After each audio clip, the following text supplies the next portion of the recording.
जी नहीं, ये सब गलत है। मैं हर घर में गई हूँ, मुझे पता चला है जितने भी आवास मिले हैं, जो भी कार्य नगर पंचायत में हुआ है, सब 40% कमीशन पे हुआ है। जनता सबको देख चुकी है, सबको आजमा चुकी है, और जो विकास हो रहा है वो केवल कागजों में विकास हुआ है, रियल में कुछ भी नहीं हुआ है। अच्छा बताइए, कोई ऐसा रोड बना है जिसपे 40% कमीशन न लिए हो? कोई ऐसा आवास है जहाँ 20,000 या से 30,000 रुपया न लिया गया हो? क्या कहती है?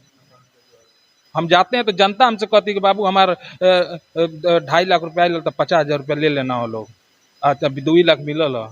प्रमोद मल में और उनके पिताजी में जमीन आसमान का अंतर है। उनकी क्वालिटी और कुछ और थी, इनका क्वालिटी कुछ और है। आज तक यह किसी बड़े को यह सम्मान देने का जानते ही नहीं कि सम्मान कैसे दिया जाता है। उनके पिताजी थे, वह सम्मान देना भी जानते थे, सम्मान लेना भी जानते थे। इनके में वह गुण नहीं है। राजनीति करना है तो छोटे को भी बाबू कहना पड़ेगा, बड़े को भैया कहना पड़ेगा, चाचा कहना पड़ेगा। पूरे नगर पंचायत में मैं दावे के साथ कहता हूं कि 10 लोग बता दें कि वह किसी का सलाम करते हैं, किसी का सम्मान करते हैं, मैं उसी दिन राजनीति करना छोड़ दूंगा। अभी मेरी उपस्थिति नगर पंचायत मधुबन में है और मधुबन नगर पंचायत की जब आप बात करेंगे तो तमाम प्रत्याशी आपको फील्ड में घूमते नजर आएंगे। उसी क्रम में निर्दल प्रत्याशी के रूप में मेरे साथ आरती मल जी हैं। मैं सीधे इनका रुख करता हूं। सबसे पहले मेरे चैनल पर आपका बहुत बहुत स्वागत है। जी धन्यवाद। बात करें नगर पंचायत मधुबन की तो निर्दल प्रत्याशी के रूप में आप चुनाव लड़ रही हैं। क्या मुद्दे हैं लोगों के बीच, किन मुद्दों के साथ आप जा रही हैं? जी, मेरा सर्वप्रथम मुद्दा है अपने नगर पंचायत का विकास करना, गरीबों के सुख दुख में साथ देना, महिलाओं को रोजगार उपलब्ध कराना, और मैं इसी मुद्दे को लेके चुनाव लड़ रही हूँ ताकि गरीबों के सुख दुख में खड़ा रहूँ हमेशा। सबसे पहले तो मैं नगर पंचायत में जिस दरवाजे पे गई हूँ, जिस महिलाओं के घर में गई हूँ, यही मुझे सुनने में आया है कि जो पिछला चेयरमैन थी, किसी दरवाजे पे चुनाव जीतने के बाद किसी दरवाजे पे नहीं गई हूँ। इस मिथक को मैं तोड़ने का प्रयास करूँगी और सबके सुख दुख में हर दिन हर समय खड़ा रहूँगी। बात करें, आपके हस्बैंड प्रशांत कुमार मल जी बैठे हैं बगल में। सोशल मीडिया के माध्यम से मैं देखा करता हूं लोगों के बीच जाना, उनकी मदद करना, यहाँ तक तमाम जिंदगियों को बचाने का काम भी इनका रहता है। लोगों को ब्लड डोनेट करवाना, ये चीजें इन चीजों को कैसे देख रही हैं और लोग इन चीजों के बारे में क्या बोलते हैं?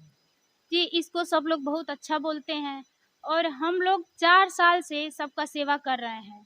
कोरोना काल में मेरा एम्बुलेंस दिन रात सबका सेवा किया है, और उस जिसको ब्लड की ज़रूरत पड़ती है हम लोग उसको भी तैयार रहते हैं देने के लिए। बिना पद पे रहते हुए मैं हम लोग 4 साल से सेवा कर रहे हैं। अगर नगर पंचायत की जनता मुझे उस पद पे रखती है तो मैं प्रयास करूँगी कि उनको खरा उतर के दिखाऊँ। बात करें कि ये जो ब्लड डोनेट का कार्यक्रम चलता है, लगभग कितनी जिंदगी आप लोगों ने बचाया होगा? कम से कम 200 तो होगा ही 200। ब्लड डोनेट करके। जी। चलिए, महिलाओं की बात हम कर रहे हैं। आप महिला प्रत्याशी हैं, पढ़ी लिखी हैं और तेज तर्रार है। लोग पसंद भी कर रहे हैं। गांव में जब आपकी कैंपिंग चल रही है, लोगों के बीच जा रही हैं तो लोग पसंद भी कर रहे हैं। क्या लग रहा है, अपने आप को आप कहाँ देख रही हैं? जी, मुझे बहुत अच्छा लग रहा है कि लोग मुझे चाहते हैं कि मैं नगर पंचायत में आऊं और उनके बीच में उनको सेवा का अवसर मिले। मुझे सेवा का अवसर देंगे तो मैं ज़रूर प्रयास करूंगी कि सफल होऊं, उनको रोजगार दिलाऊं महिलाओं को। सबसे पहले तो इस नगर पंचायत की जो ये गांव-गांव में जो विकास है, सबसे बुरा हालत है। नाली का, ये गांव की जो सड़कें हैं, विकास तो केवल मधुबन में हुआ है। वहीं की सड़कें, वहीं की सब कुछ सही है। गांव की हालत इस समय सबसे बुरी है। कोई भी नाली सही नहीं है, सब खड़ंजे उखड़ गए हैं। अभी पहली बारिश में ये हाल है, तो सोचिए बाद में क्या होगा। और सबसे पहले तो मैंने ऐसे-ऐसे घर देखे हैं इस नगर पंचायत में, जहां आवास तो दूर उनको खाने के लिए नहीं है, उनका एक कार्ड तक नहीं बना है। मेरा सबसे पहला प्रयास यही रहेगा, जिन माताएँ-बहनों को खाने के लिए नहीं है, उनका कार्ड बनवाऊँ, उन्हें जो सरकार योजनाएँ देती हैं, उनके बारे में बता के, उनको रोज़गार दिला के, उनको अच्छा जीवन व्यतीत करने के लिए आगे बढ़ाते रहें। लेकिन बात तो कर रही है जो 5 साल चेयरमैनी जिन लोगों ने किया है, वो कह रहे हैं 2100 से ज्यादा उन लोगों ने आवाज दिया है, 3500 की डीपीआर पास करवाई है, तो कह रहे काम तो हुआ है। जी नहीं, ये सब गलत है। मैं हर घर में गई हूँ, मुझे पता चला है जितने भी आवास मिले हैं, जो भी कार्य नगर पंचायत में हुआ है, सब 40% कमीशन पे हुआ है। और मैं यही जनता से वादा कर रही हूँ, मुझे अगर मौका मिला, मुझे पद मिला, तो मैं 0% पे कार्य करके दिखाऊँगी।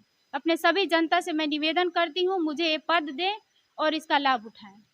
आरती मल जी अभी बोल रही थी कि गांव का विकास नहीं हुआ है। मधुबन मार्केट की बात छोड़ दें तो गांव तक वो चीजें नहीं पहुंची हैं। डमरू या आरसीसी का जो काम होता है, नाली नाला की स्थिति आज भी डैमेज है। राजभर बस्ती को उठा लें, हरिजन बस्ती को उठाएं, ये तमाम बस्तियां हैं, आज भी यहाँ गंदगियां फैली हैं। क्या रीजन रहा 5 साल में इन कामों को नहीं किया गया? और आपको जब जनता मौका देगी, आप चुनाव जीतेंगी, तो आपका क्या थीम है, क्या करेंगी? मेरा सबसे पहला काम तो यही होगा कि महिलाओं को रोजगार दिलाना। और जो ये सड़क, गांव की जो सड़कें हैं, सबसे पहले तो सड़कें छोड़ दीजिए, नालियों को मेरा बनाना है, ताकि बहुत गंदगी जो फैली है उसकी वजह से लोग बीमार पड़ रहे हैं, बीमारियां बढ़ रही हैं। तो मैं यही चाहूँगी कि नालियों को मजबूत और अच्छा बनाएं, ताकि फिर से ऐसे लोग बीमार न पड़े वहाँ पे।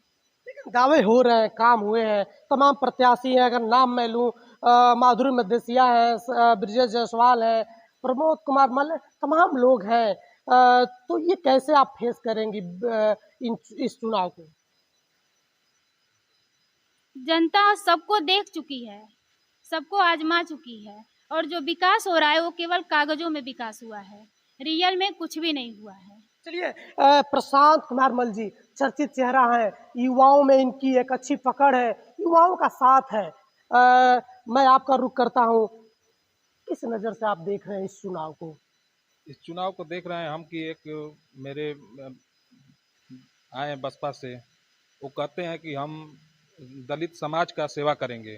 आज तक कोई दलित समाज को बता दे कि जाके दरवाजे पे उसको 10,000 रुपया दिए हैं या मदद किए हैं किसी हॉस्पिटल में जाके? ये बताइए, किसी को खून दिए हैं? किसी दलित के घर जाके कभी उसके दुख सुख में खड़ा हुए हैं? अभी बस 2 महीने से वो लोग खड़ा हो रहे हैं, ठीक ना? 4 साल से मदद किए हैं। हमारे बारे में जाके हर दलित समाज में जाके पूछ लें कि किसको मैं नहीं मदद किया हूँ। समझ गए? आज 2 दिन से आए हैं तो मैं इससे आगे आऊँ, उससे आगे आऊँ, पार्टी से आगे आऊँ, ये सेवा करूंगा, क्या मतलब है? और जब समय खत्म हो जाएगा तो चले जाएंगे दूसरे पार्टी में, यही उन लोग का काम धाम है, या तो घर पे रह जाएंगे। बताइए, कह दीजिए, पूछिए उन लोगों से, किसी दलित समाज को बताएं कि हम मदद किए हैं। कहीं ना कहीं आपका इशारा ब्रिजेश जायसवाल जी के तरफ है, जो बीएसपी के उम्मीदवार हैं। तो क्या लग रहा है, इन लोगों ने वो चीजें नहीं दिखाई, जनता के बीच नहीं रहे, चुनाव के समय आए हैं, आप यही कहना चाहते हैं? जी, हम यही कहना फिर चाहते हैं। अगर बात करें इस समय उत्तर प्रदेश में सरकार है भारतीय जनता पार्टी की, उसके उम्मीदवार हैं शंकर मदेसिया, माधुरी मदेसिया जी, उनकी पत्नी फिर दोबारा मैदान में है। अच्छा बताइए, कोई ऐसा रोड बना है जिसपे 40% कमीशन न लिए हो? कोई ऐसा आवास है जहाँ 20,000 या से 30,000 रुपया न लिया गया हो? आप बताइए। ये आरोप आप नहीं, लगा रहे हैं, लेकिन आरोप लग, किस आधार पर ये आरोप लगा रहे जनता हैं? कहती है। हम जाते हैं तो जनता हमसे कहती है कि बाबू हमारा 2.5 लाख रुपया तो 50,000 रुपया ले लेना हो लोग। अच्छा, 2 लाख मिलल है। इस तरह की चीजें हैं। अरे, कोई ऐसा घर नहीं है कि न बोले, बस जनता डरती है, गरीब जनता सोच रही है कि पता चले यो हमारा पैसा गायब हो जाए। लेकिन लेकिन आप इस चीज को बोल रहे हैं, कोई ऐसा तो ये ठेकेदार है? बेस कहाँ से मिला है? ये कैसे आप बोल सकते हैं कि नहीं ये चीजें हुई हम हैं? जाते हैं ना, डोर टू डोर घूमते हैं, पूछिए वो किस दरवाजे पे जाते हैं लोग, डोर टू डोर। कभी घूमे हैं जनता के बीच में जानेंगे लोग? आप बताइए। बस चुनाव चुनाव आया है तो 1-2 महीने से घूम रहे हैं लोग। अभी चुनाव देखे हैं ना, टल गया तो किस तरह घर में चले गए थे। हाँ, पूछिए, कोई किसी घाट पे गए हो, किसी को पूछे हैं लोग? आप बताइए। तमाम चीजें हैं। अगर मधुबन नगर पंचायत की आप बात करते हैं तो फिर गांव को जोड़ना पड़ेगा, गांव की उस विकास गति से गांव को भी जोड़ना पड़ेगा। आप मधुबन में लाइटें लगवाए हैं, मधुबन को दिखा रहे हैं, लेकिन आप गांव की स्थिति को भी देखें, उसका भी आकलन करें। गांव का जब तक विकास नहीं होगा तब तक मधुबन के विकास पर प्रश्न उठते रहेंगे। और कुछ बोलना चाहते हैं, क्या अपील करना चाहेंगे चैनल के माध्यम से मधुबन की जनता को? जी, हम यही चाहते हैं कि इस बार जनता एक प्रत्याशी के रूप में जो मेहनत करने वाला, उनके सुख दुख में साथ रहने वाला, उसके चुने और उसको सेवा करने का अवसर प्रदान करे। ये बात सही है। जब पार्टी लेवल का सिंबल आप हटा देंगे, बीएसपी, सपा और भारतीय जनता पार्टी का जब टैग हटाएंगे और जब जमीनी स्तर पर आएंगे, उम्मीदवारों का जब आप सर्वे करेंगे तो आपको लगेगा, एक नाम उभर कर आएगा, आरती मल, प्रशांत मल, गणेश मल के नाम से भी इनको लोग जानते हैं। तो ये चेहरा आपको ऐसा दिखेगा जो लोगों के बीच रहे हैं, मेहनत किए हैं, और लोगों में चर्चा होती है कि असल में अगर इस बार के चुनाव की बात करें तो ये चेयरमैनी के हकदार हैं, इनको वोट मिलना चाहिए, चुनाव जीतना चाहिए। पीछे एक दो लोग और हैं, चर्चित हैं, मैं इनका रुख कर लेता हूं। क्या लग रहा है सर, मधुबन का माहौल क्या है, इस बार किसको जिता रहे हैं आप लोग? इस बार हम लोग आरती मल को जिता रहे हैं, उनके कर्म को देख करके हम लोग जिता रहे हैं। प्रधान भी रह चुके हैं, सम्मानित व्यक्ति हैं, काफी अनुभव है मधुबन की राजनीति से जुड़ी हुई। अगर हम बात करें तो क्या लग रहा है, इनकी स्थिति क्या है? इनकी स्थिति जन जन के दिल में बसे हुए हैं। इन्होंने 3.5 साल पहले से एक एम्बुलेंस चलवाए हैं। जिसका फ़ोन आता है, कोई बीमार पड़ जाए, वह एम्बुलेंस उनके दरवाजे पर जाता है। वो मऊ जाना हो, आजमगढ़ जाना हो, मरीज लेकर के एम्बुलेंस जाता है, फिर जा कर के लाता है। किसी की शादी पड़ जाती है, जाते हैं, जितना इनका सहयोग रहता है उतना ये सहयोग करते हैं। कोई और मर गया या घर से लेकर के और घाट तक जाते हैं, उस आदमी का चावल, तेल, मसाला सारी मदद करते हैं। इन्होंने कोरोना काल में कोई घर से नहीं निकला, हम लोग भी घर से नहीं निकलते थे।